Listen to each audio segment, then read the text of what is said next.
Namaskara. Today, as the calculus of life remains unchanged, unabated, we present to you our latest production, the story of the Ash Demon. Travel with us to enchanting forests, mythical lands, and the snow-capped mountains of the great Himalayas. On the occasion of Shivratri, the holy night of Shiva, Anupama Devarajan and I, Usha Venkatraman, present to you the story of the Ash Demon. In this story, Shiva plays games, yes, with his cohort Mohini. The story of the Ash Demon is from the Indian scriptures and is put together by two artists blending three art forms: classical dance, music, and storytelling.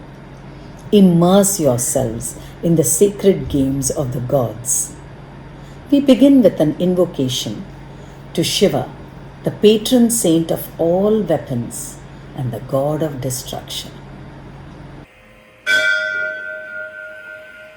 नागेन्द्रहाराय त्रिलोचनाय भस्माङ्गरागाय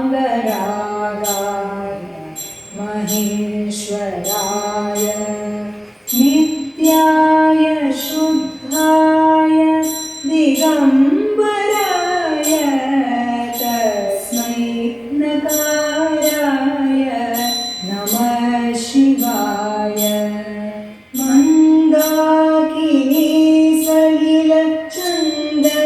चर्चिताय Nandishwar प्रमथनाथ महेश्वराय मन्दारमुख्य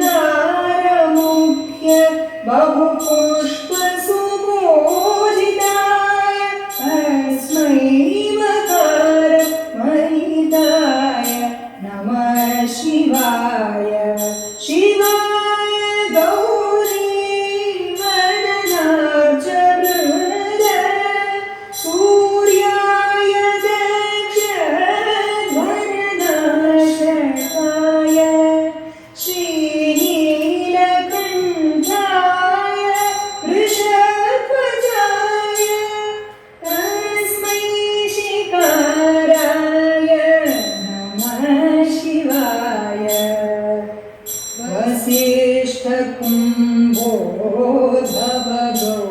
वसिष्ठकुम्भोद्भवगौतमाय मुनीन्द्रदेवार्चितशेखराय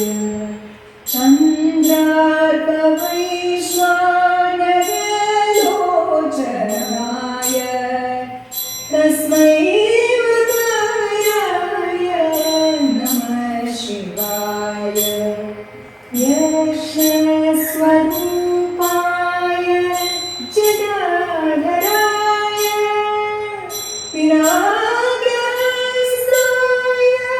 सदाधराय दिव्याय देवाय दिगम्बराय तस्मै यकाराय नमः शिवाय पञ्चाक्षरमिदं पुण्यं यः पठेत् शिवसन्निधौ शिवलोकमवाप्नोति शिवेन सह मोदते. The story that I'm about to tell you is the story of a warrior who wanted to be immortal. The story of a mantra. Mantras are sacred incantation which set up a resonance in the body, an astral resonance, and as you chant it, the veil of delusion lifts, parts ever so slightly, and lets you perceive the Creator behind the creation. This story is also the story of what happens when demon power confronts divine power. Like all stories begin, this story too starts in the same way. And here it goes. Once upon a time, long time ago, so long ago, it was in the higher ages, where consciousness was more refined. Gods and demons walked among us in human form, and magic was a part of our life. In those times, there lived Bhasmasur or Brahmasura, as he was called. Now, Bhasmasur was handsome, rich, good looking, powerful, very strong. What more could anyone want? Well, he wanted a lot more, certainly. Bhasmasur was ambitious. He wanted to be the master of the universe. He wanted to be immortal. And he knew what he had to do. Pray, of course. It's elementary, my friends. Where does Bhasmasur go? Where do all people go? Of course, to the Himalayas. Yes, the Devabhumi, the abode of the gods. So Bhasmasur travels through forests and meadows, ridges and canyons, lakes and rivers, and reaches the foothills of the Himalayas. And then he passes through the mighty spine of the Himalayas and goes beyond to foreboding places, hauntingly beautiful, where no man has ever gone before. And here, guided by his inner guidance, Bhasmasur reaches the spot, the sacred spot, where he sits down and begins his meditation and prays to Shiva.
Om Namah Shivaya. Chanting of this 6-syllable mantra takes one to an uplifted state. Chanting of this mantra also grants one immense power. Bhasmasur keeps chanting this 6-syllable mantra. 10 years pass by, 50 years pass, 100 years pass by. Bhasmasur continues to meditate and chant the 6-syllable mantra Om Namah Shivaya.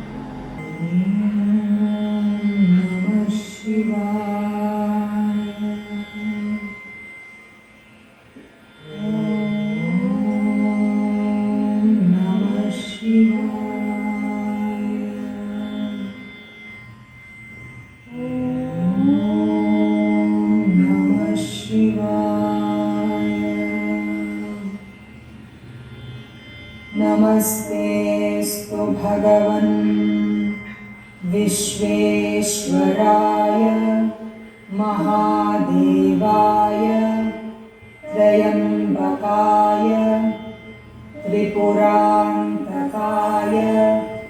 ऋकाग्निकालाय कालाग्निरुद्राय नीलकण्ठाय मृत्युञ्जयाय सर्वेश्वराय सदाशिवाय श्रीमन्महादेवाय नमः। With unflinching determination and a single pointed focus, Bhasmasur continues to pray and chant the 6-syllable mantra. He undergoes severe austerities. His cells resonate with the 6-syllable mantra Om Namah Shivaya. You know, friends, it's easy to forego food and water, but to forego sleep is the most difficult. But such is the nature of Bhasmasur's will and determination that he continues to meditate and chant Om Namah Shivaya. 200 years pass by. His austerities continue. During winter months, he stands in the middle of the icy river and meditates. During summer, he stands on the exposed ledge of the mountains and meditates. Such is the nature of his will. 500 years pass and Bhasmasur continues to pray to Shiva. Om Namah Shivaya. Om Namah Shivaya. Om Namah Shivaya.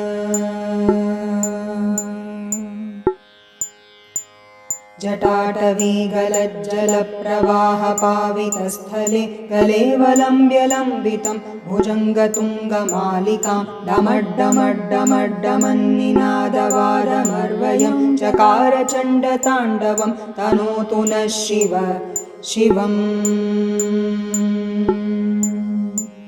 जटाटवीगलज्जलप्रवाहपावितस्थले गलेवलम्ब्यलम्बितं भुजङ्गतुङ्गमालिकां डमड्डमड्डमड्डमन्निनादवादमर्वयं चकारचण्डताण्डवं तनोतु नः शिवम्। जटाटवीगलज्जलप्रवाहपावितस्थले गलेवलम्ब्यलम्बितं भुजङ्गतुङ्गमालिकां डमड्डमड्डमड्डमन्निनादवादमर्वयं चकारचण्डताण्डवं तनोतु नः शिवम्।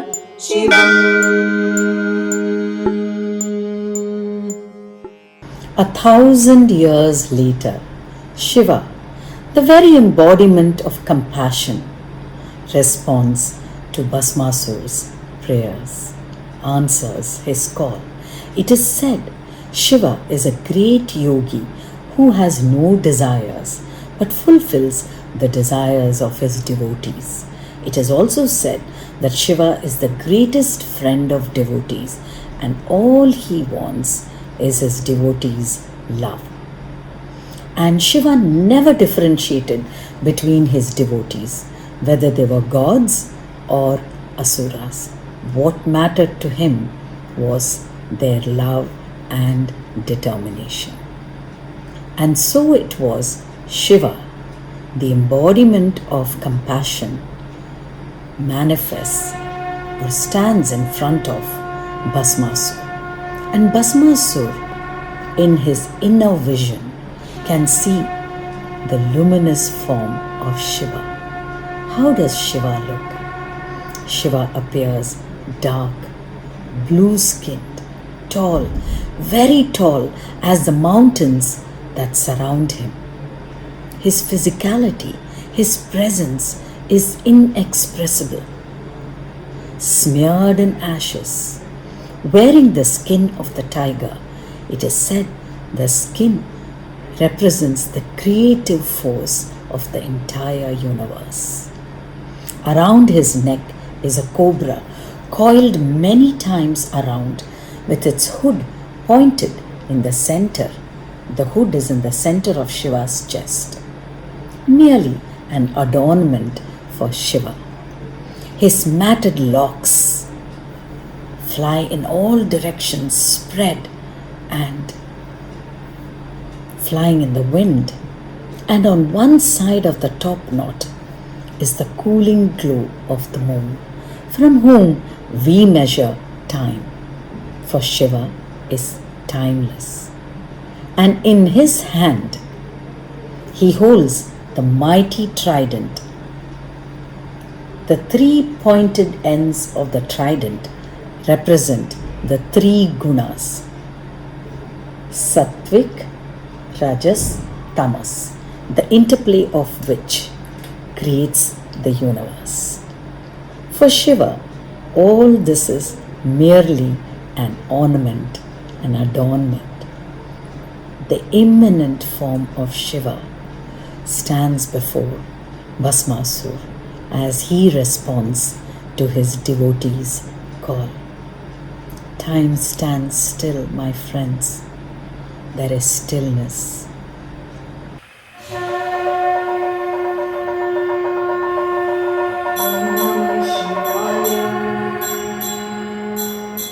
Om Namah Shivaya. Om Namah Shivaya. Chandrasekharaya. Gangadharaya. Jatadharaya. Bhasmangaragaya. Trinetraya. Neelakanthaya. Nagabhushanaya. Srisambaraya. Nandivahanaya. Trishooladharaya. Sarveshaya. Mahadevaya. Om Namah Shivaya. Om Namah Shivaya. Om Namah Shivaya. Shiva's voice filled the mountains and the valleys around them. Bhasmasur, my son, what boon do you seek? Here comes trouble, my friends. I kid you not. No sooner had Shiva popped out that question, Bhasmasur said, O Lord my God, you're the patron saint of all weapons, physical, astral, and celestial. Will you please grant me immortality? Shiva shook his head and said no. Not at all. Not possible, Bhasmasur. Impossible. You are asking for the impossible. This is against the law of nature. Everyone who is born has to die. Ask for some other wish, said Shiva, and he remained unmoved and resolute. Bhasmasur pouted. Oh, he had so wanted to be the master of the universe, but looking at Shiva's unyielding form, he knew no amount of cajoling and pleading would work with Shiva. He had to do some quick thinking. What should I ask? And then he said in a rush, O Lord my God, let all that I touch be reduced to ash. Shiva, my friends, for all his 3 eyes, was pretty short-sighted here. You see, Shiva was duty-bound to grant Bhasmasur a boon. After all, the demon had prayed feverishly and fervently. So Shiva said, with his hands raised in benediction, so be it, Tathastu. No sooner had the words left Shiva's mouth, he winced. He realized his folly. And Shiva looked at Bhasmasur, who was looking at his hands with an evil intent and with an evil grin on his face. Bhasmasur let out a manic laugh.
Now picture this, my friends. Bhasmasur with an evil manic grin on his face, hand outstretched, running behind Shiva, and Shiva with his dreadlocks streaming in the wind, darting anxious glances behind him, running away. Shiva quickly thought of a solution. He mentally teleported himself to Vishnu, his friend Narayana, and said, "Oh Narayana, you got to bail me out of this sticky situation that I find myself in." And Vishnu grinned and nodded. And Shiva continued to run through the forest. And he spied in front of him a thicket. And Shiva ran towards the thicket, plunged into the copse of trees, the underbrush, and disappeared beyond. Bhasmasur followed in pursuit, rushed into the thick underbrush, plunged through the copse of trees, and emerged out into a grassy clearing filled with mist, and stood stock still, gobsmacked, bedazzled. A beautiful forest nymph of surpassing beauty stood before him in the clearing.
Before him stood stood the most stunningly beautiful woman that Bhasmasur had ever seen in his entire life.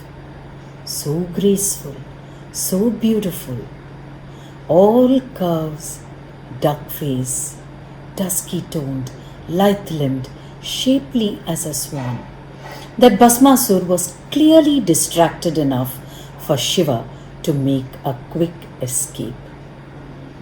And the Asura blurted out without thinking, "Who are you?"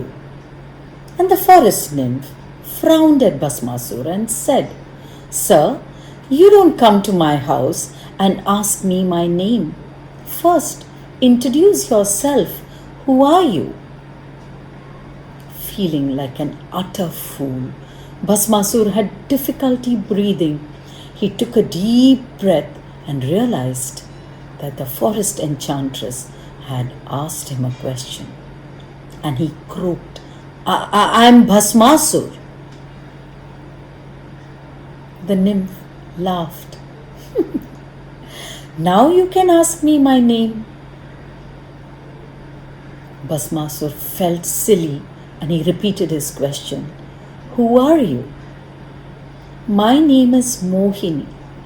I live in the forest with my parents and I come every day to this clearing to collect flowers," she said. And she continued to walk in the clearing.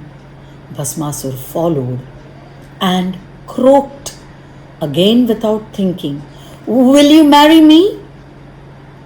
And the forest nymph stopped in her tracks, looked at Bhasmasur and said, "Sir, you are definitely good looking. Anyone would be lucky to marry you." Bhasmasur's heart swelled with pride, for Mohini had called him good looking. And she continued to talk. "But you see, Bhasmasur, when I was a young girl, I promised myself I would only marry a dancer. Are you a dancer?" She looked at Bhasmasur inquiringly. Clearly, friends, Bhasmasur was not a dancer. He was an Asura with 2 left feet, knew nothing about the ABC of dancing, but he would slay dragons for this forest enchantress. Taking pity on Bhasmasur's woebegone face, Mohini continued, "I can teach you to dance. If you match my move for move, step for step, Bhasmasur, I will marry you," she said. You see, friends, Mohini's modus operandi was to trick everyone she encountered. And in this instance, in this story, definitely Bhasmasur was her prey.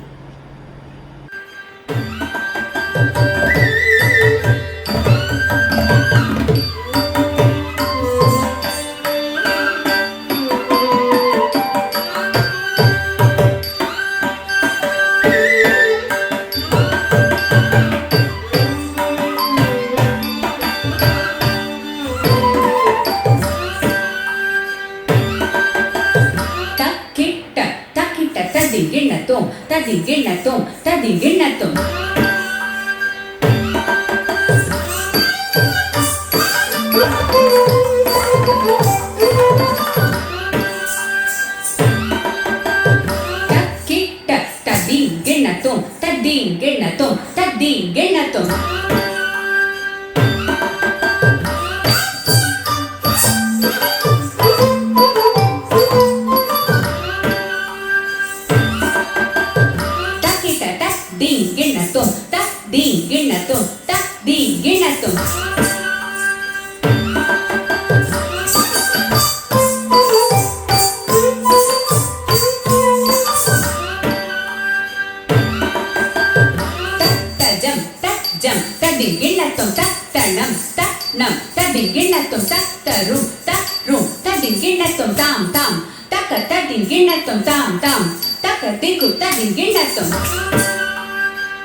Jannu తరకడదం తరకడదం తాం తద్ది తక్క జన్ను తాం తద్ది తక్క జన్ను తరకడదం తరకడదం తాం తద్ది తక్క జన్ను తద్ది తక్క జన్ను తరకడదం తరకడదం తా తరకడదం తరకడదం తా తరకడదం తరకడదం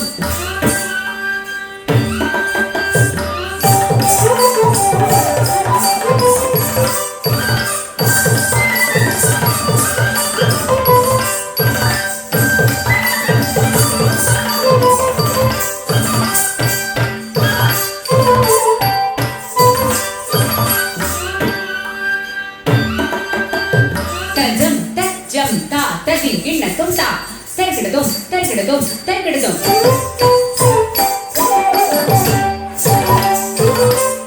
తజం తజం తా తజం గిన్నెత్తం తా తరకడదం తరకడదం తరకడదం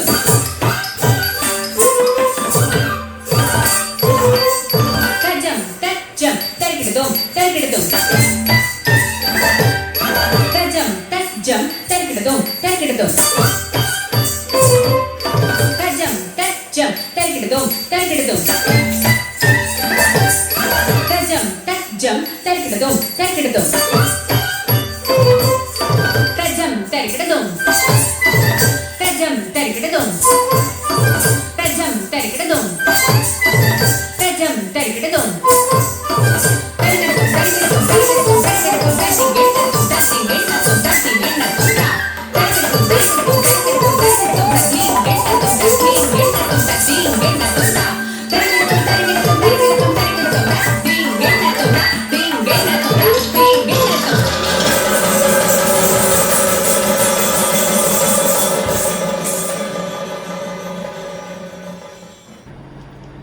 The final pose was Bhasmasur's undoing.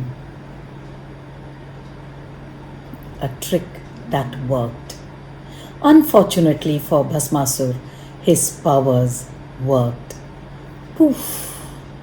He was instantly reduced to a pile of ash. Mohini stood there looking at the ash where Bhasmasur stood. And Shiva appeared in the clearing, thanked Mohini. Thank you for saving my skin and bailing me out, my friend. Mohini transformed into Vishnu and said, anytime, my friend, but take caution before you grant wishes to anybody. Yes, I will, definitely, said Shiva. The two friends hugged each other, grinned, and went their separate ways. Vishnu to his house, Vaikunt, and Shiva to his abode, Kailas, to the icy caves of Kailas, singing all the way home.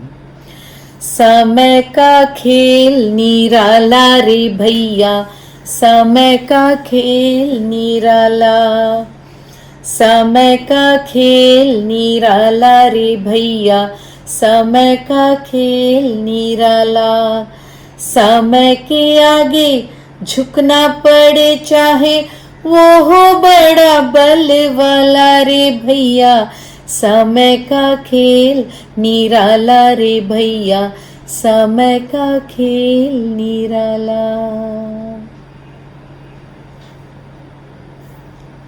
Thank you everybody. Namah Shivaya.